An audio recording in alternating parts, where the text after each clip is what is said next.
Bismillahirrahmanirrahim. Assalamualaikum warahmatullahi wabarakatuh. Halo semuanya, apa kabar? Mudah-mudahan kita semua selalu ada dalam keadaan sehat dan bahagia. Amin. Oh iya, sekarang kan sedang menjalankan ibadah puasa ya. Mudah-mudahan puasa kita semua juga diberi kelancaran sama Allah Subhanahu wa taala. Amin. Perkenalkan, nama saya Dewi Siti Fatimah. Saya mahasiswi UIN Sunan Gunung Jati Bandung, jurusan Sastra Inggris semester 6. Saya membuat video ini karena ini merupakan salah satu tugas ujian tengah semester mata kuliah Sociolinguistics yang diampu oleh Bapak Dr. Andes Abdul Hanan Effendi MAG. Nah, pada kesempatan kali ini saya akan menyampaikan kesimpulan atau sedikit penjelasan mengenai isi dari video yang di-upload oleh channel YouTube THNKR, mungkin bisa ya THNKR, dengan tulisannya kapital semua ya THNKR. Dan judul dari video tersebut adalah The Speech That Made Obama President. Ya, kemudian dalam video tersebut berisi bahwa Barack Obama sedang melakukan kampanye di depan orang banyak, ya tepatnya di mana di depan orang-orang Amerika ya. Nah, pidato pidato tersebut atau kampanye tersebut merupakan konvensi terbesar Barack Obama pada tahun 2004 dan itu merupakan konvensi nasional yang demokratis. Nah, lantas apa isi dari pidato Barack Obama tersebut? Nah, isi dari pidato Barack Obama tersebut adalah jadi pada malam itu ketika Obama menyampaikan pidatonya, ia mengucapkan bahwa ia merasa sangat senang pastinya ya. Dan itu ia berada di depan orang banyak adalah merupakan suatu kehormatan baginya karena ia merasa bahwa dirinya tidak pernah menyangka bisa berada di podium sebesar itu gitu kan. Nah, dalam pidatonya tersebut, Barack Obama juga menyelipkan kisah keluarganya. Nah, salah satunya adalah kisah ayahnya. Jadi, ia mengatakan bahwa ayahnya adalah seorang mahasiswa asing yang lahir dan besar di sebuah desa kecil di Kenya. Nah, orang tuanya tidak hanya berbagi cinta yang tidaklah mungkin didapatkan karena saking besarnya, mereka juga memiliki iman yang tetap pada kemungkinan bangsa ini. Jadi menurut Obama itu baginya dan baginya dan kata orang tuanya juga keimanan dan cinta yang besar adalah salah satu hal yang bisa membuat bangsa ini bertahan gitu. Selanjutnya, Obama juga mengatakan bahwa kisahnya adalah bagian dari kisah Amerika yang sebagian besar, bahwa dirinya merasa berhutang atas tokoh-tokoh pendahulunya, baik di negaranya, ya khususnya di negaranya dan di negara lain pula. Karena baginya tanpa mereka mungkin negaranya dan dunia mungkin tidak akan seperti ini, gitu katanya. Nah, di samping individualisme kita yang terkenal, ada unsur lain dalam hikayat Amerika, keyakinan bahwa kita semua terhubung sebagai satu orang, bahkan jika ada seorang anak di sisi selatan Chicago yang tidak bisa membaca karena tidak belajar, maka itu menjadi hal yang penting baginya. Nah, mereka harus mendapatkan pendidikan yang layak ya.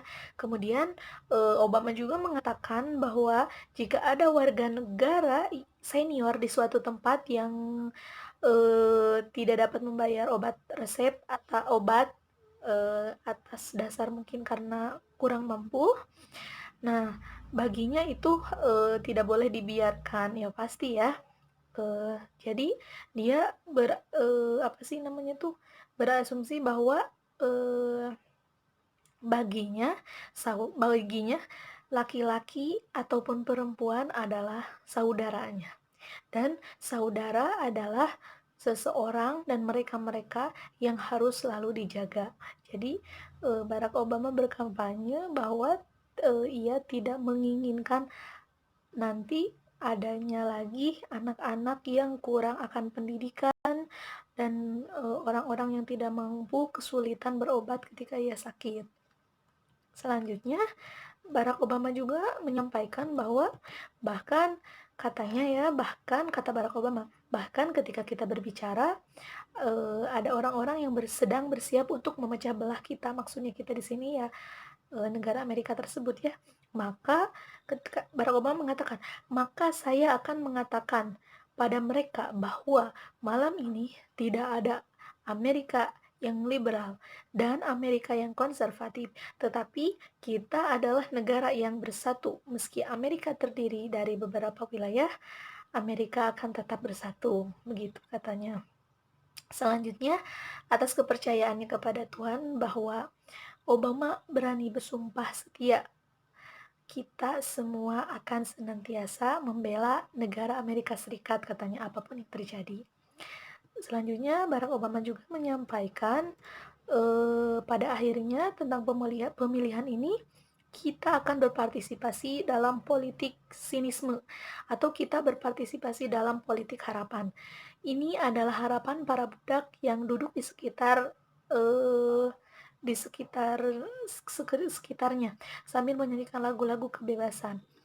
Nah, harapan para imigran yang berangkat ke pantai yang jauh, harapan seorang letnan muda angkatan laut dengan berani berpatroli di delta Mekong, kemudian harapan seorang putra pekerja pabrik yang berani menentang peluang, harapan seorang anak kurus dengan nama lucu yang percaya bahwa Amerika memiliki tempat baginya. Harapan dalam menghadapi kesulitan, harapan dalam menghadapi ketidakpastian, itu semua bisa dilakukan bersama-sama. Begitu kata Barack Obama. Kemudian Barack Obama juga mengatakan bahwa katanya saya percaya negara ini akan mendapatkan kembali janjinya dan janjinya dari kegelapan politik yang panjang ini. Hari yang cerah akan datang dan kebahagiaan pun akan segera menyertai, katanya ya. Nah, itulah kesimpulan dari pidato yang disampaikan oleh Barack Obama. Jadi, pada pidato tersebut, Barack Obama berkampanye atau berpidato bahwa apapun yang terjadi, negara Amerika akan tetap bertahan apabila selalu bersama-sama.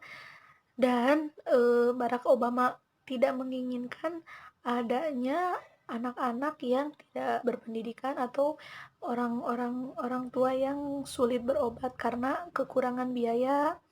Dan kemudian ketika orang lain mungkin siap menjajah negaranya, ia siap melawan bersama-sama gitu.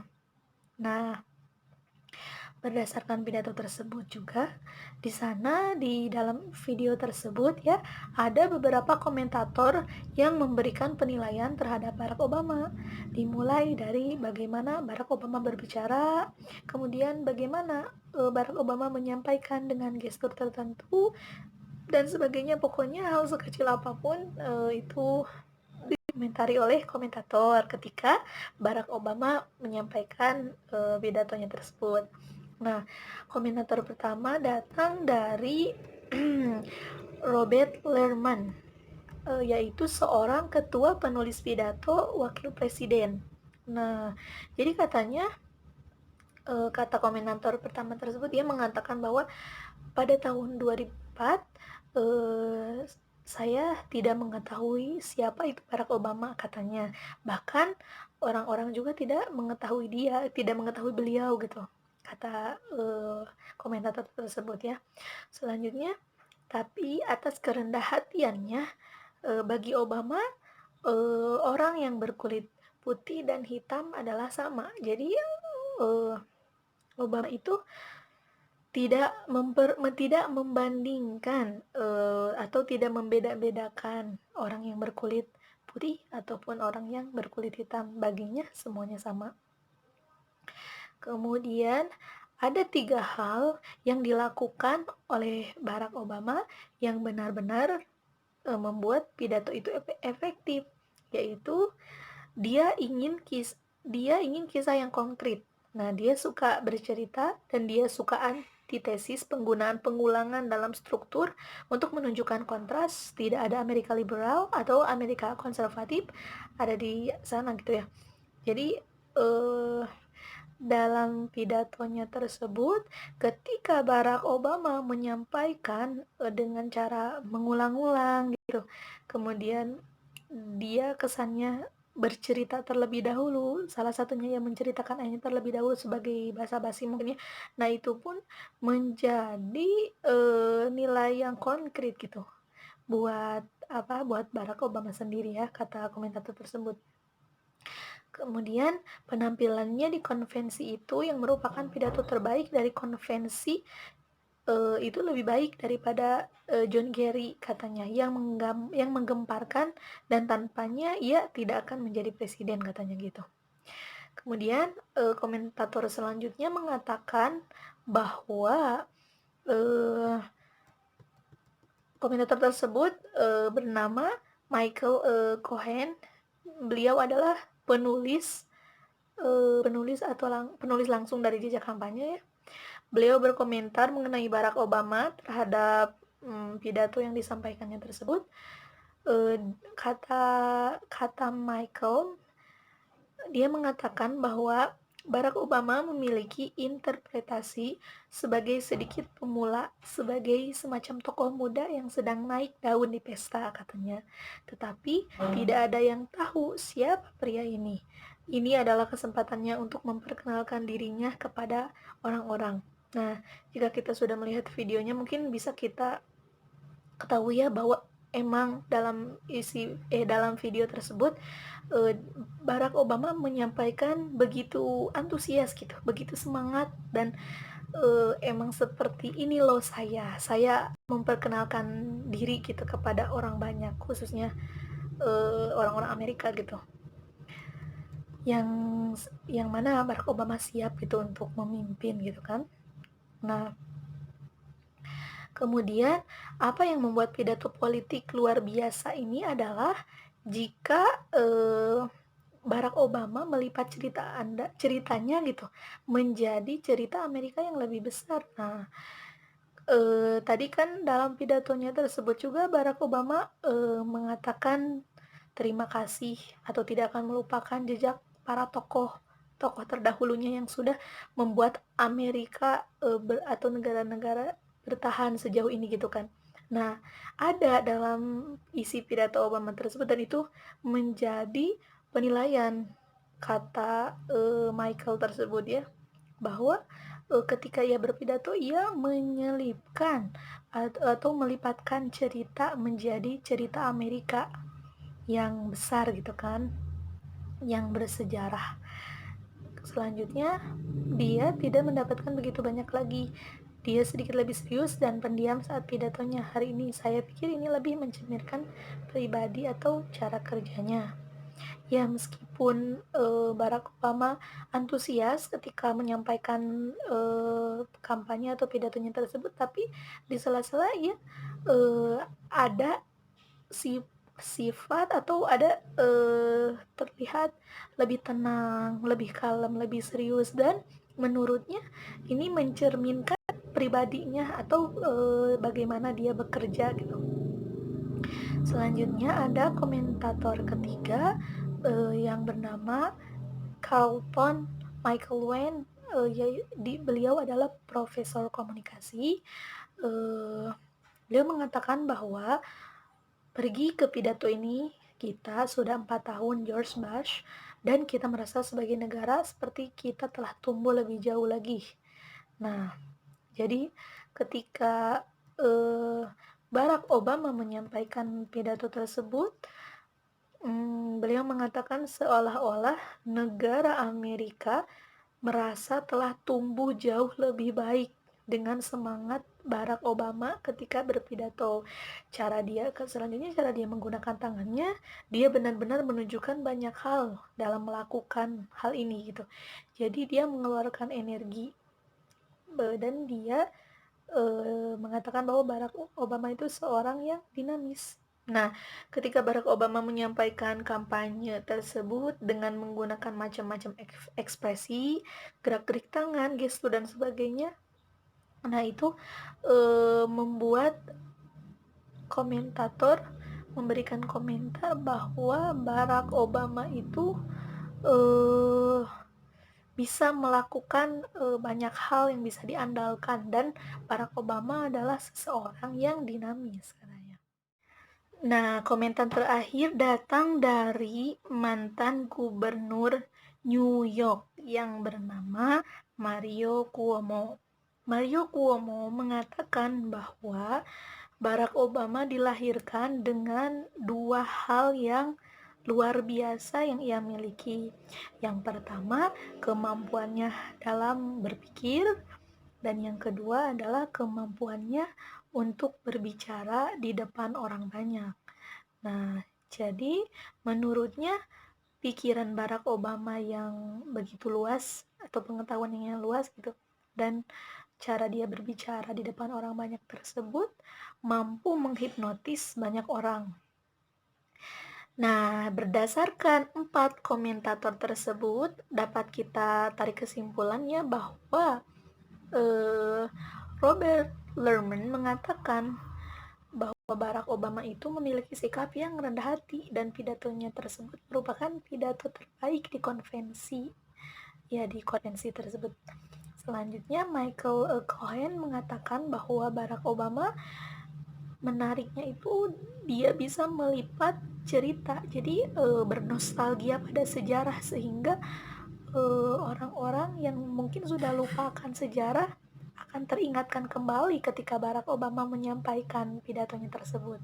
Selanjutnya, dari Carlton Michael mengatakan bahwa Obama itu memiliki sifat yang dinamis dan dapat dilihat itu ketika beliau berpidato. Nah, memang benar ya, gerak-gerik seseorang emang menunjukkan bagaimana sifat kita yang sesungguhnya gitu. Selanjutnya yang terakhir dari Mario Cuomo mengatakan pikiran dan cara berbicara yang dimiliki oleh Barack Obama adalah dua hal yang luar biasa yang dimiliki oleh Barack Obama. Nah, dari keempat komentator tersebut, mereka bukan orang yang sembarangan gitu. Maksudnya, mereka memiliki ilmu dan ahli dan pengalaman-pengalaman yang sudah ia dapatkan sebelumnya, dan komentar-komentar mereka terhadap Barack Obama positif semua. Nah, Barack Obama ketika melakukan ini sebelum ia dipilih menjadi presiden, dan setelah itu Barack Obama resmi menjadi Presiden Amerika Serikat ke-44. Nah, sedikit mengulas biografi Barack Obama ya. Jadi Barack Obama itu lahir pada tanggal 4 Agustus 1961 di Honolulu, Hawaii. Nah, selanjutnya sebelum memulai karir politik, Obama bekerja sebagai pengacara sipil, kemudian menjadi senator Universitas Illinois, dan saat ini merupakan keturunan Afrika Amerika pertama yang terpilih sebagai Presiden Amerika Serikat. Nah, berdasarkan yang saya ketahui ya, ternyata Barack Obama itu adalah satu-satunya presiden yang pernah tinggal di Indonesia, tepatnya di Jakarta ketika ia masih kecil.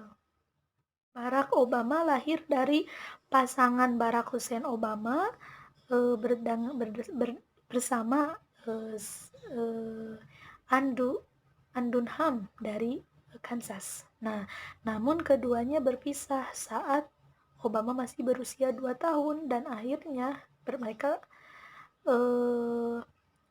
berpisah ya. Ayah Obama kembali ke Kenya, sedangkan ibu Obama menikah dengan Lolo Sutoro, dan kemudian pada tahun 1967 keluarganya pindah ke Jakarta, Indonesia. Nah, yang saya katakan ya, bahwa Obama sempat tinggal di Indonesia juga. Baik, sekian mungkin yang dapat saya sampaikan tentang kesimpulan dari video yang berjudul The Speech That Made Obama President. Mohon maaf bila banyak kesalahan, dan mudah-mudahan apa yang saya sampaikan banyak manfaatnya untuk kita semua. Sekali lagi saya ucapkan terima kasih. Wallahul muwaffiq ila aqwamit thoriq. Wassalamualaikum warahmatullahi wabarakatuh.